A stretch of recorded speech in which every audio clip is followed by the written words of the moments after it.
이사야 62장 1절부터 9절까지입니다.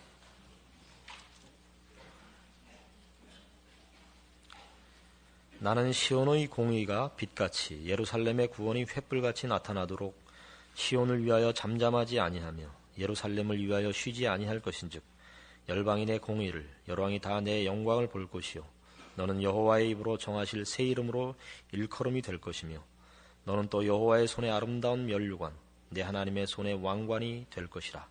다시는 너를 버리운 자라 칭하지 아니하며 다시는 내 땅을 황무지라 칭하지 아니하고 오직 너를 헵시바라 하며 내 땅을 뷸라라 하리니 이는 여호와께서 너를 기뻐하실 것이며 내 땅이 결혼한 바가 될 것임이라. 마치 청년이 처녀와 결혼함 같이 내 아들들이 너를 취하겠고 신랑의 신부를 기뻐함 같이 내 하나님이 너를 기뻐하시리라. 예루살렘이여 내가 너의 성벽 위에 파수꾼을 세우고 그들로 종야에 잠잠치 않게 하였느니라. 너희 여호와로 기억하시게 하는 자들아 너희는 쉬지 말며 또 여호와께서 예루살렘을 세워 세상에서 찬송을 받게 하시기까지 그로 쉬지 못하시게 하라. 여호와께서 그 오른손 그 능력의 팔로 맹세하시되 내가 다시는 내 곡식을 내 원수들에게 식물로 주지 아니하겠고 너의 수고하여 얻은 포도주를 이방인으로 마시지 않게 할 것인즉 오직 추수한 자가 그것을 먹고 나 여호와를 찬송할 것이요 거둔 자가 그것을 나의 성소들에서 마시리라 하셨느니라. 아멘. 오늘 이사야 62장에서는 61장에 등장했던 하나님의 기름 부음 받은 종, 그의 백성들을 구원하러 오시는 메시아가 예루살렘과 시온의 구원의 완성과 복과 그 영광을 노래한 그 내용에 이어서 나오는 내용입니다. 하나님께서 약속하신 구원이 꼭 이루어지도록 이 하나님의 종은, 이 메시아는 잠잠치 않을 것이요 쉬지 않을 것이라고 약속하고, 또 6절과 7절에서 보는 바와 같이 예루살렘이여 내가 너의 성벽 위에 파수꾼을 세우고 그들로 종일 종야에 잠잠치 않게 하였느니라. 너희 여호와로 기억하시게 하는 자들아 너희는 쉬지 말며 또 여호와께서 예루살렘을 세워 세상에서 찬송을 받게 하시기까지 그로 쉬지 못하시게 하라 라고 해서 이 일이 이루어지도록 하나님께 기도하며 또 하나님으로 하여금 쉬지 못하게 하라고 명하고 있습니다. 물론 이 6절과 7절에 나오는 하나님으로 기억하시게 하는 자들 저로 쉬지 못하게 하라라는 내용들이 우리의 기도나 간구나 매어 달림이 이 구원의 조건이 된다는 뜻은 아닙니다. 이 구원은 하나님께서 전혀 그의 은혜와 사랑을 이유로 해서 우리에게 약속하시고 허락하시는 것이기 때문입니다. 문제는 여기에 시간이 걸린다는 사실입니다. 이 시간이 걸리는 문제로 인하여 하나님께서 우리 구원을 위하여 보낸 메시아가 우리 구원을 이루고 또 이루도록 쉬지 않을 것이라는 약속을 밝히고 있고, 우리로 하여금 하나님께 기도하며 그 약속을 구하라라고 얘기하고 있는 셈입니다. 믿음이라는 말은 믿음의 대상에 관한 것입니다. 그러니까 우리가 믿는 대상인 하나님의 인격, 성품, 약속에 관한 것이죠. 그러나 믿음이라는 말은 또 한면으로 지금 우리가 소원하고 기대하는 것들이 지금 당장 현실화될 수 없다는 것을 암시하고 있는 말이기도 합니다. 우리가 믿음을 가져야 하는 것은 우리에게 허락된 구원의 완성이 아직까지는 약속의 형태로 남아있고 현실화되지 않는 탓입니다. 우리가 기대하며 소원하며 믿는 믿음의 내용들이 즉각적인 현실로 실현되지 않는다는 것이 말하자면 예수를 믿는 모든 성도들에게 있어서 어려운 문제입니다. 1차적으로 우리가 하나님을 천지의 유일한 창조주요 섭리자요 심판자로 알고 있음에도 불구하고 세상은 하나님을 반대하는 세력과 정신이 주도하고 있고, 우리는 그 거스림과 적대와 고난을 받으면서 신앙생활을 해야 한다는 것이 우리의 믿음에 있어서 적지 않이 현실적으로 어려운 문제요. 두 번째는 우리가 구원을 얻어 가진 사죄, 거룩함, 새 생명, 이런 것들이 우리의 이 신앙 고백과 믿음으로 가지는 소원에도 불구하고 성공할 때보다 실패할 때가 더 많다는 이 믿음의 실천에 있어서의 무력감일 것입니다. 우리는 죄를 이기도록 구원을 얻었고 거룩하게 살도록 명령을 받고 있으나 우리 마음에 소원하는 바대로 실천하지 못하는 것이 신앙상의 현실입니다. 이런 일들로 인하여 성경은 이 믿음과 그리고 이 믿음의 문제에서 등장하는 이 시간이라는 과정이 가지는 의미를 우리에게 설명하고 있습니다. 그러나 대부분의 성도들은 이 문제를 제대로 이해하지 못해서 자신이 가지는 신앙을 오해하고 또 정당한 믿음의 행사를 놓치곤 하기 때문에 오늘 이 문제는 중요한 것일 수밖에 없습니다. 에베소서 1장에 우선 가봅시다. 신약성경 310페이지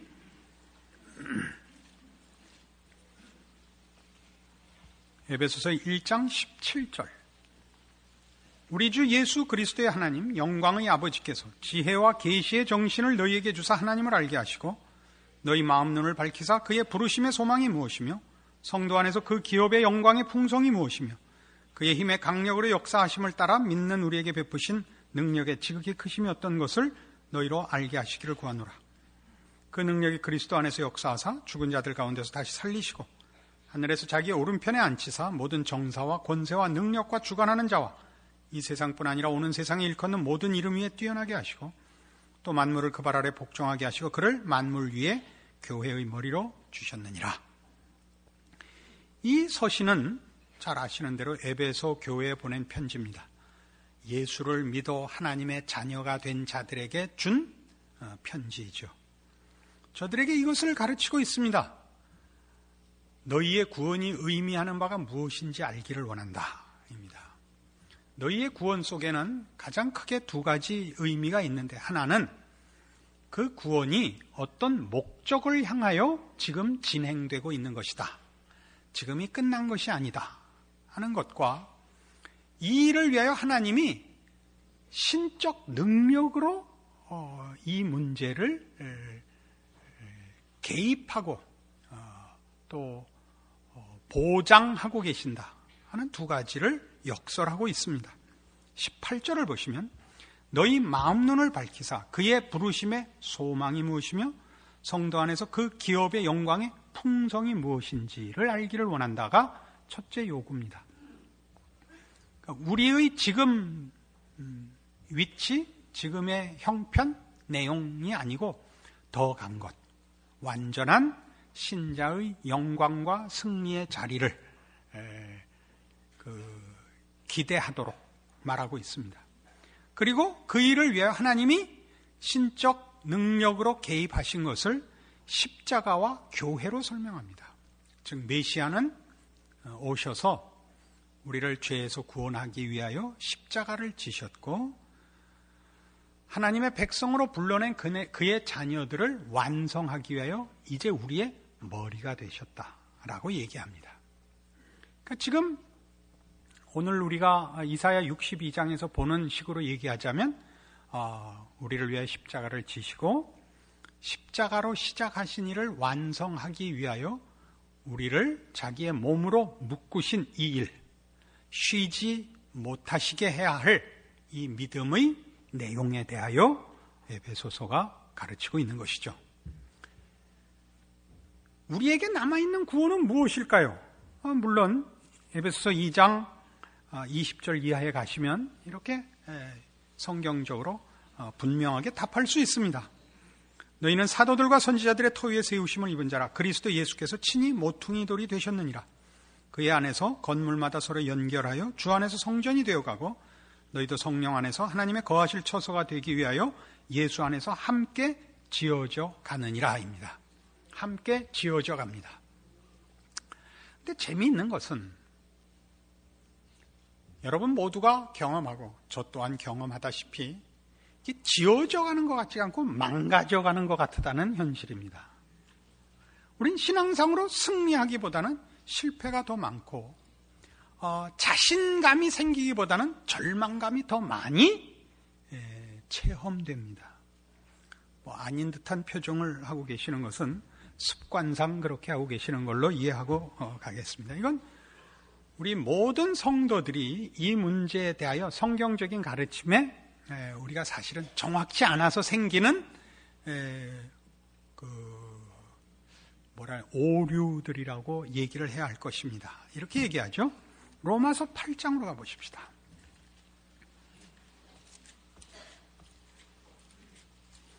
로마서 8장 29절에 가시면 신약성경 250페이지입니다. 하나님이 미리 아신 자들로 또한 그 아들의 형상을 본받게 하기 위해 미리 정하셨으니 이는 그로 많은 형제 중에서 맏아들이 되게 하려 하십니다. 또 미리 정하신 그들을 또한 부르시고 부르신 그들을 또한 의롭다 하시고 의롭다 하신 그들을 또한 영화롭게 하셨느니라. 여기 우리 앞에서 에베소서 1장이나 2장에서 본 바와 같이, 그리고 지금 이사야 61장, 62장에서 연결하여 보는 바와 같이 하나님께서 우리에게 작정하시고 시작하시고 이루실 구원의 확실함에 대한 설명을 봅니다. 30절에 있는 바와 같이 미리 정하신 그들을 또한 부르셨다. 우리는 부르심을 받았고 의롭다, 부르신 그들을 또한 의롭다 하셨다. 우리는 의로움을 받은 현재 위치에 있습니다. 근데 미리 정하셨다라는 건 뭐냐 하면 우리가 의롭다함을, 즉 구원을 받을 만한 조건이나 행위를 하기 전에라는 뜻입니다. 그러니까 우리에게 자격과 조건이 있어서 우리를 부르시거나 구원한 것이 아니고 하나님만이 이유가 되셔서 그의 사랑과 은혜가 이유가 돼서 우리가 구원함을 받았다 그겁니다. 의롭다 하신 그들을 또한 영화롭게 하셨느니라. 영화롭지 않습니다. 우리는 아직 영화롭게 될 것입니다. 이건 아직 남아있는 지어져 가고 점도 흠도 없이 완성되어야 할 구원의 완성이 우리 앞에 아직 남아있습니다. 그러나 여기서 보시는 대로 완료형으로 기록되어 있습니다. 선지적 완료라고 하고 예언적 완료라고도 합니다. 하나님이 작정하셨기 때문에 되고야 말 것이다라는 뜻입니다. 이 하나님께서 그의 자녀들에게 허락한 구원이 어떻게 전적으로 하나님에게만 이유가 있고 하나님에게만 그 운명과 승리가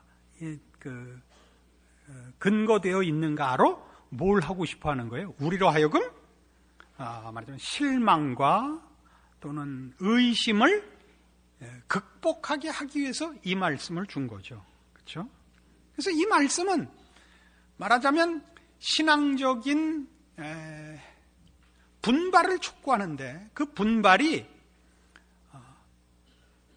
더 힘있는 적극적이고 자랑스럽고 영웅적인 행동을 유발하기 위해서 이 말씀을 주고 있는 것이 아니라 절망하고 포기하고 도망가는 자들을 붙잡기 위해서 준 말씀이다 이겁니다.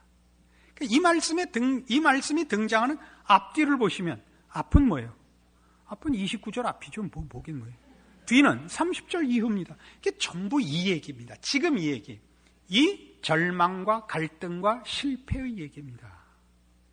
그러니까 우리 지금 여러분 모두에게 서두에 말씀드린 바와 같이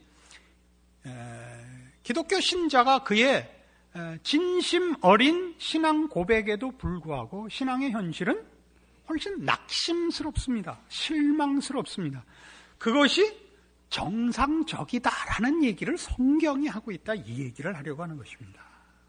그게 정상이고, 그 신앙의 현실이 자랑스럽고 기쁘고 그것은 굉장히 특별한 경우입니다. 그런 신앙의 경지로 가는 것은 우리가 지금 낙심하는 자가 가지는 식의 기준으로서 그 기쁨의 경지에 가는 것이 아니고 정당한 믿음의 경로를 밟아서 그 경지에 갑니다. 그 경지에 가기 위해서는 이 절망과 낙심이 우선해야 됩니다. 이것 없이는 그 기쁨에 못 갑니다. 그것 없이 기쁨에 간 자들은 이게 뭐 선문답 같이 됐죠. 뭐 전부 이제 대명사만 나오는데 그렇게 간 것은 하나님께서 그가 부르신 한 영혼이 그 운명의 문제가 걸렸을 때는 개입하십니다. 하나님의 살아계심을 확인시켜야 된다든가 하나님이 우리를 붙잡고 계시다는 걸 확인해야 하는 꼭 필요한 순간이 되면 개입을 하십니다. 그가 뭐 절벽에서 뛰어내린다든가 뭐 자동차 속으로 덤벼든다든가 할 땐 개입을 하십니다. 그렇다고 시험하지 마십시오. 그것은 신앙을 확인하는 것도 아니며 신앙의 경지를 돕는 것이 아닙니다. 그 방법밖에는 하나님이 하나님이라는 것을 알 방법이 없는 수준에 있는 사람들에게는 기도의 응답도 들어주시기도 하고 쉬운 방법으로 확인도 해주십니다마는 그것으로 보편적이고 일반적인 신앙의 과정과 방법을 삼지 않으십니다. 일반적이고 보편적인 신앙의 과정은 여러분과 저와 같이 고민하고 갈등하고 낙심하고 절망하고 실패하는 것이 정상적인 신앙의 과정입니다. 그 얘기를 하기 위하여 오늘 로마서 8장을 찾은 것입니다. 자, 봅시다. 앞에 22절부터 봅시다. 로마서 8장 22절. 이제 29절과 30절이 왜 등장하고 있는가를 지금 확인하자는 거죠. 피조물이 다 이제까지 함께 탄식하며 함께 고통하는 것을 우리가 아나니 이뿐 아니라 또한 우리 곧 성령의 처음 익은 열매를 받은 우리까지도 속으로 탄식하여 양자될 것 곧 우리 몸의 구속을 기다리느니라. 구원의 완성을 바라는 우리에게 말하자면 아까 서두에 설명드린 바와 같이 외적 환경을 개선해 주시지도 않고 어떤 의미에서 내적 신앙을 완성시켜 주시지도 않습니다. 우리는 아직도 끊임없이 죄의 유혹을 받고 시험을 받고 극복하고 이기는 횟수보다 지고 타협하고 실패하는 횟수가 더 많습니다. 그래서 우리는 늘 탄식합니다. 우리는 늘 탄식합니다. 성경이 그렇게 얘기하고 있습니다. 그게 정상이라고.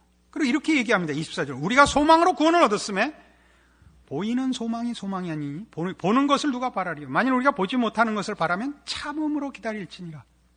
소망으로 구원을 얻었다는 것은 우리의 구원의 완성이 아직 시간적으로 남아있단 말이죠. 하나님이 그렇게 하셨어요. 우리의 완성까지 시간을 두셨다고요. 그래서 어떡하라고요? 참아야 된대요. 뭘 참아야 되죠? 완성의 그날까지 완성되지 않은 자기 꼴을 참아야 됩니다. 이게 믿음입니다. 우린 믿음이 뭐라고 생각하기 쉽죠?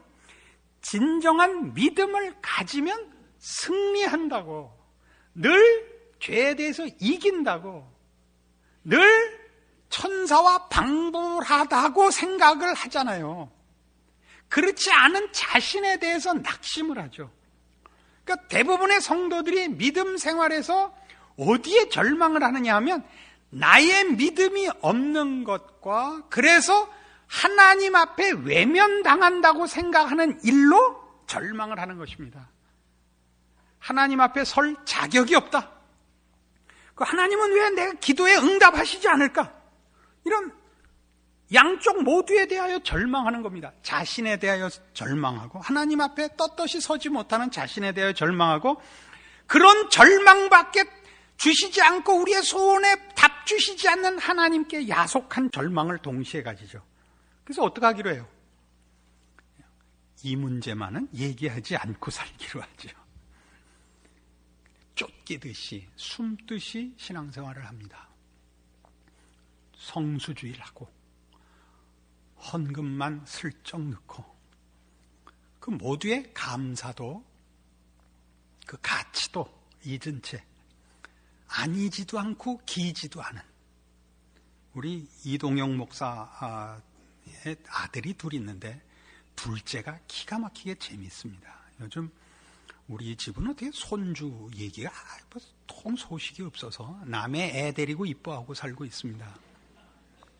건영이라는 이름의 이 애가 있는데 이제 곧 내년에 학교를 가야 되는데 아직도 국문을 못 깨치고 있는 게 큰 문제인 우리 하나님의 종의 귀한 아들이 하나 있습니다. 그런데 어느 날 화장실에서 만났습니다. 건영아, 아침 먹었냐? 아니요. 그럼 안 먹었냐? 아니요. 그럼 먹은 거잖아. 아니요. 그럼 안 먹은 거잖아. 아니요. 그럼 난 뭐야? 국물만 먹었어요. 이런 나쁜 놈이 있나?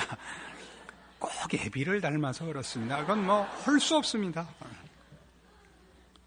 여러분이 국물만 먹고 다니는 신자죠. 신자예요? 아니요.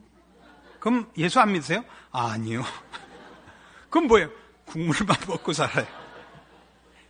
왜 이렇게 됐냐 말이죠. 왜? 여기가 도대체 무슨 문제에 우리가 걸려 있을까요? 그 싸움을 하자 이겁니다. 26절 이와 같이 성령도 우리 연약함을 도우시나니 우리가 마땅히 빌 바를 알지 못하나 오직 성령이 말할 수 없는 탄식으로 우리를 위해 친히 간구하시느니라. 우리는 우리 혼자 우리를 책임지지 않습니다. 하나님이 우리의 구원에 처음부터 끝까지 시작과 운명을 쥐고 계시고 그걸 이루기 위하여 성령님을 보내셨고 예수 그리스도 우리를 묶었습니다. 아까 에베소 1장과 2장은 그 얘기였고 성령님께서 우리 안에 계시사 나를 사십니다. 나 대신 내 인생을 사시는 거예요. 성령님께서. 근데 나의 신앙을 대신하시는 거죠. 나를 위하여 기도하시는데 어떻게 기도해요? 탄식으로 한대요. 그러니까 우리가 얼마나 한심하게 가는가 하는 얘기죠. 근데 어떤 탄식이요? 말할 수 없는 탄식. 이런데 밑줄 좀 그어놓으시면 좋겠어요. 뭐 좋은 말에다 써놓지 마시고 성경이 이렇게 알고 있다니까요. 예수 그리스도의 은혜로 구원을 얻고 그의 사랑을 받고 감격하고 그 신앙 고백을 전 인격을 걸고 한 자의 신앙의 현실이 성령께서 보시면 말할 수 없는 탄식의 현실에 있다니까요. 왜 아니라고 우기세요? 이게 현실이에요. 우리는 한심하기가 짝이 없습니다. 마음을 감찰하시는 이가 성령의 생각을 아시나니 이는 성령이 하나님의 뜻대로 성도를 위하여 간구하심이니라. 그리고 이게 나와요. 그 유명한 28절 우리가 알거니와 하나님을 사랑하는 자 곧 그 뜻대로 부르심을 입은 자들에게는 모든 것이 합력하여 선을 이루느니라. 그러니까 우리가 이 합력하여 선을 이룬다를 생각하면 일반적으로 생각하는 게 외부적인 일들이라고요. 뭐 비가 와도 생명은 비가 와도 크고 바람이 불어도 크고 해가 나도 크듯이 우리에게는 어떤 일이 일어나도 큰다. 지금 그 얘기하는 게 아니고 내적인 얘기를 하는 거예요. 어떤 거? 우리의 고민, 갈등, 실패, 절망, 낙심, 자폭 그 모든 것이 우리를 키우도록 돼 있어요. 합력하여 선을 이루도록 돼 있어요. 이상하게 생각되지 않으세요? 믿음에 있어서 가장 중요한 내용이 뭐냐 하면 하나님에 대한 의존성을 확립하는 것이 믿음의 본질입니다. 자신에 대하여 포기하셔야 됩니다. 그러나 우리는 믿음에 대한 절망이 무엇으로부터 오냐면 정당한 믿음, 진실한 믿음을 가지고 있으면 성경이 약속하는 구원의 완성이 실현될 거라고 자꾸 기대를 하고 그 기대가 이루어지지 않았을 때는 내가 못나서 그랬다고 생각을 하고 하나님이 야속하다고 생각한단 말이죠. 그래서 뭐에 대해서 절망하느냐 하면 믿음에 대해서 절망을 한다고요. 기독교 신앙에 대해서 절망을 해버려요. 나에 대해서 절망하고 절망하도록 내버려 둔 그렇게 소원했음에도 답하시지 않는 하나님에 대해서 실망을 하여 믿음을 절망한다고요. 그래서 어떻게 살아요? 아까 얘기한 것 같이 체념하고 살아요. 국물만 먹는다니까요. 긴 것도 아니고 아닌 것도 아닌, 신자가 아니지도 않지만 기지도 아닌, 뭐 말이 이렇게 됐나 모르겠는데 하여튼 그런 신앙을 그저 다, 왜냐하면 주변에 아무도 그것을 극복하고 구름 넘어간 사람을 못 봤으니까 서로 입 닫고 그렇게, 옛날에 누가 했죠? 다 그런 거지 뭐 그런 거야. 그분도 오죽 속상하면 그런 가스펠송을 만들었겠어요. 그렇게 됐단 말이에요. 성경이 얘기하는 건 믿음이란 뭐냐 하면 너에게 이루어진 구원과 시작되고 진행 중인 내용이 하나님으로부터 시작하여 그의 은혜와 능력과 약속에 근거하고 있으므로 너에 대해서 절망할지언정 하나님에 대해서는 절망하지 말라는 것이 믿음이지요. 너에 대해서 절망해라. 자신에 대해서 절망해라. 이 구원이 너로부터는 시작될 수도 없고 너로서는 완성될 수 없는 것임을 배우고 확인하고 깨우치고 놀래고 너 자신을 증오해라. 이게 현실입니다. 이 시간이 필요한 이유입니다.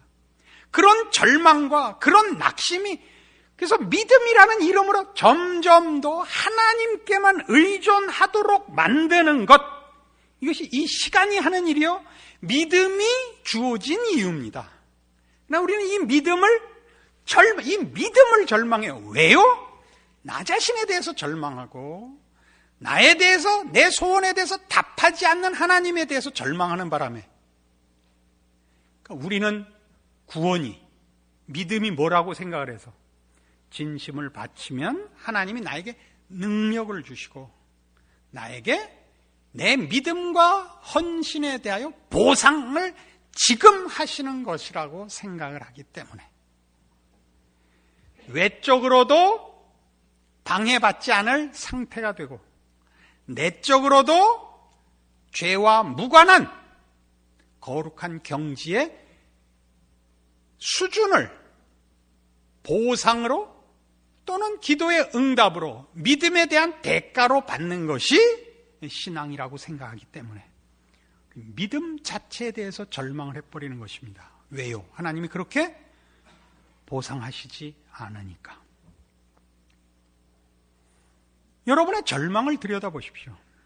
무엇을 절망하고 있는가? 성경은 어느 곳에 봐도 하나님의 은혜와 신실하심을 강조하고 있습니다. 아니, 은혜와 신실함과 능력으로 다 안 되니까 사랑까지 들고 나오죠. 31절입니다. 그런즉 이 일에 대하여 우리가 무슨 말하리요? 만일 하나님이 우리를 위하시면 누가 우리를 대적하리요? 자기 아들을 아끼지 아니하시고 우리 모든 사람을 위하여 내어주시니가 어찌 그 아들과 함께 모든 것을 우리에게 은사로 주지 아니하시겠느냐? 그러니까 지금 전부 뭐에 대한 싸움이에요? 탄식에 대한 싸움이라니까요. 신자된 현실에 대한 실망, 자신의 이 믿음과 헌신에 대하여 보상받지 못한 자의 낙심에 대하여 하는 얘기라고요. 하나님이 너를 사랑하는 걸 모르겠느냐? 그 아들까지 줬는데 왜 안 주겠느냐? 이 얘기를 왜 해요? 이 얘기를 왜 해요? 믿음이 뭐예요? 그러니까 하나님의 은혜와 사랑과 그의 신실하심을 근거하여 너의 지금 꼴을 참고 기다리라죠. 지금 네가 하는 고민, 네가 하는 갈등, 네가 하는 실패, 네가 하는 절망이 합력하여 선을 이룬다 이거예요. 뭘 이룬다고요? 뭘 이뤄요? 하나님만이 우리의 모든 것임을 이루어요. 믿음이 요구하고 믿음이 주어진 이유를 결과시켜요. 그러나 잘못하면 어떻게 돼요? 믿음을 절망한다고요. 기독교를 절망해요.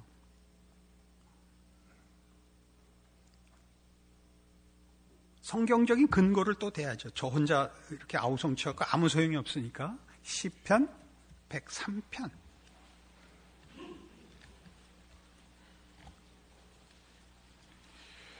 구약성경 876페이지 시편 103편 17절입니다. 여호와의 인자하심은 자기를 경외하는 자에게 영원부터 영원까지 이르며 그의 의는 자손의 자손에게 미치리니 곧 그 언약을 지키고 그 법도를 기억하여 행하는 자에게로다. 그냥 쉽게 읽으면 우리 논리성, 인간의 합리성으로 보면 여호와를 경외해서 인자함을 얻고 그 언약과 법도를 지켜서 그의 은혜를 입는 것 같아 보입니다. 그러나 여기서 말하는 자기를 경외하는 자에게 또는 그 언약과 법도를 기억하는 자에게 인자하심을 보상으로 베푸는 하나님을 묘사하고 있지 않습니다. 왜냐하면 이 시편 103편은 이런 장입니다. 하나님의 은혜로우심을 말하는 장입니다. 8절 보시죠. 여호와는 자비로우시며 은혜로우시며 노하기를 더디하시며 인자하심이 풍부하시도다. 항상 경책지 아니하시며 노를 영원히 품지 아니하시리로다.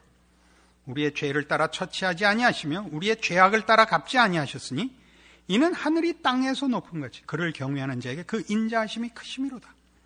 동이 서에서 먼 것 같이 우리 죄과를 우리에게서 멀리 옮기셨으며 아비가 자식을 불쌍히 여김같이 여호와께서 자기를 경외하는 자를 불쌍히 여기시나니 이는 저가 우리의 체질을 아시며 우리가 진토임을 기억하심이로다. 이게 무슨 얘기냐면 여호와를 경외하는 것이 신앙인이 하나님 앞에 신자로서의 가치와 수준을 드러내는 것을 말하는 것이 아니라 하나님께만 우리의 필요와 우리의 복과 진리와 영생이 있습니다. 우리는 하나님의 은혜가 없으면 안 됩니다. 하나님이 우리를 불쌍히 여기셔야 됩니다를 지금 경외라고 얘기하고 있는 겁니다. 내용이 다 그렇지 않습니까? 아비가 자식을 불쌍히 여김같이 여호와께서 자기를 경외하는 자를 불쌍히 여깁니다. 자식이 아버지한테 할 게 뭐 있을까? 자랑할 게 뭐 있습니까? 저가 우리의 체질을 알고 우리가 진토임을 압니다. 우리가 긍휼을 구하고 자비를 구하고 용서를 구하는 일에 하나님은 외면하시지 않는 분이라서 17절에 아까 본 바와 같이 여호와의 인자하심은 인 것입니다. 만일 우리가 그를 경외하고 그 언약과 법도를 지키는 것이 우리의 실력이라면 인자가 아니라 보상이어야 됩니다. 그렇지 않습니까? 여러분의 신앙을 점검하십시다. 여러분의 절망은 어디에 그 내용을 갖고 있는가 점검해 보십시오. 여러분이 가지는 신앙 고백들이 어떤 식으로 보상되어야 옳습니까? 천국이 지금 이 땅에 실현되고 여러분이 천사가 되어야 그것이 성경이 약속하는 보상이요? 신자에게 주어지는 복입니까? 그렇습니다. 그러나 거기에 시간이 필요하다고 성경이 얘기하고 시간을 들여서 하나님이 우리를 완성하신다고 합니다. 무엇을 완성하죠? 환경과 조건으로서의 천국이 아니라 그의 백성된 자의 하나님을 경외하는 마음을 완성하는 것으로의 구원의 완성을 성경이 얘기하고 있습니다. 그 일을 이루기까지 하나님은 쉬지 않으실 것입니다. 우리도 믿음으로 이 하나님의 인도하심에 순종해야 할 것입니다. 그 믿음은 우리가 우리 자신의 수준으로 평가하거나 그것으로 절망하지 않는 것입니다. 물론 우린 더 나은 신앙의 경지에 가야 됩니다. 더 정직하며 더 성실하며 더 진실하며 더 헌신하며 어쨌든 그 윤리 도덕성에 있어서 신자된 그 다름이 의와 진리와 거룩으로 태어난 새 생명이 가지는 더 나음이 물론 있어야 합니다. 그것은 내가 남과 다른 확인이 아니고 은혜를 입은 하나님이 허락한 것의 결실드려야 하는 것입니다. 여기는 자랑이 없고 절망도 없습니다. 여러분이 여러분의 신앙을 자랑하고 계시는가, 절망하고 계시는가 보십시오. 이 둘은 다 같이 신앙을 자기 의를 확인하는 것으로 쓰고 있는 것입니다. 기독교의 은혜, 하나님이 약속하시는 구원과 그의 아들을 보내서 허락하신 이 복음 속에는 자랑할 것이 없고 절망할 것이 없습니다. 우리는 우리가 어떤 수준에 있고 어떤 형편에 있든지 하나님이 당신을 우리에게 나타내서 우리 입술로 하나님을 아버지라 부르게 하셨고 십자가를 통한 예수 그리스도의 대속사역으로 인한 구원을 확인하여 예수 그리스도를 믿는다라고 고백한 이상 우리의 운명은 주의 은혜 가운데 확고부동합니다. 우리의 믿음이 동원되어야 하고 주를 만나는 그날까지 우리가 사는 신자된 인생 속에서 싸워야 할 싸움은 자신의 못난 것을 인하여 자신을 절망하여 버리고 하나님만을 붙잡고 은혜에 매달리며 실패하는 자신을 인하여 더욱더 주만 의뢰하는 신앙의 더 깊은 경지로 자신을 몰아가는 것입니다. 이것을 믿음이라고 합니다. 나를 보면 늘 실패고 하나님을 보면 거기 은혜가 있을 것입니다. 여러분이 정당한 기독교의 내용을 들으시면 여러분은 거기서 자신의 정체를 보게 되십니다. 인간의 진실된 모습을 보게 됩니다. 거긴 절망이 있어야 됩니다. 포기가 있어야 됩니다. 그리고 그 절망과 심판과 한심함 속에 찾아오신 하나님의 은혜와 복을 드디어 확인하게 됩니다. 그래서 늘 정당한 기독교 신앙과 내용 속에는 자신에 대한 포기와 예수 그리스도로 말미암는 위로가 공존합니다. 그래서 아까도 얘기한 것 같이 거긴 자랑이 없고 절망이 없습니다. 여러분의 이 긴 것도 아니고 아닌 것도 아닌 것 같은 신앙의 지금 현실을 오늘 말씀을 가지고 이해하셔서 그것이 여러분에게 합력하여 선을 만드는 과정이며 거기서 여러분이 하나님을 붙잡고 자신을 포기하게 하는 하나님의 뜻깊은 놀라운 배려인 것을 인식하여 더 열심히 있는 신자로서의 반응을, 책임을, 위로를, 소망을 가지시는 오늘 말씀이기를 바랍니다. 기도하십시다.